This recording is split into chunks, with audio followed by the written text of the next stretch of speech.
విద్యా వైద్యం ఖర్చుకు వెనకాడబోం, యుద్ధ ప్రాతిపదికన వసతి గృహాల మరమ్మతులు, గ్రీన్ ఛానల్ ద్వారా ఉపకార వేతనాలు, మెస్ ఛార్జీలు చెల్లింపు. ప్రీ బడ్జెట్ సమావేశంలో డిప్యూటీ సీఎం భట్టి విక్రమార్క రాష్ట్రంలో విద్యా వైద్య రంగం కోసం ఎన్ని నిధులైనా ఖర్చు చేసేందుకు ప్రభుత్వం సిద్ధంగా ఉందని డిప్యూటీ సీఎం భట్టి విక్రమార్క తెలిపారు.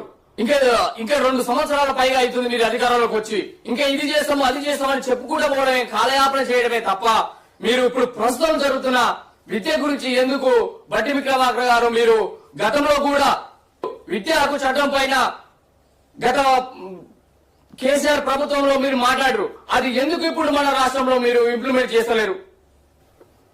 కార్పొరేట్ స్కూళ్లలో 25% ఫ్రీ ఉన్నదని మీరు అసెంబ్లీలో కూడా మీరు దానిపై లేవనెత్తారు. రాష్ట్రాలలో కేరళ లాంటి అక్షరాస్యతలో ముందున్న రాష్ట్రాలలో ఆ జీవో ఇంప్లిమెంట్ చేస్తారు, కానీ మన రాష్ట్రంలో మీరు ఎందుకు ఇంప్లిమెంట్ చేస్తలేరు? స్కూల్లో ఫీజు కట్టలేని పరిస్థితుల్లో మీ యొక్క గవర్నమెంట్ స్కూళ్ల మీద వాళ్ళకి నమ్మకం లేకనే ప్రైవేట్ స్కూళ్లలో చేస్తారు.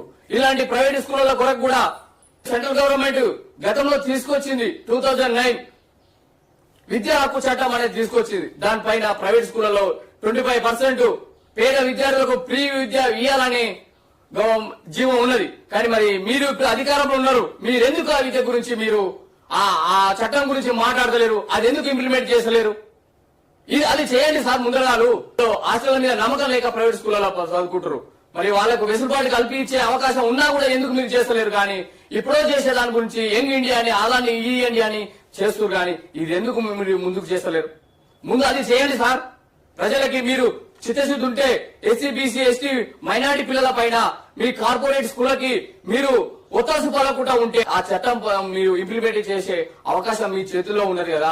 మీరు మాట్లాడి ఆ అవకాశాన్ని మీరు ప్రజలకి కల్పించే ప్రయత్నం మీరు ఎందుకు చేస్తలేరు?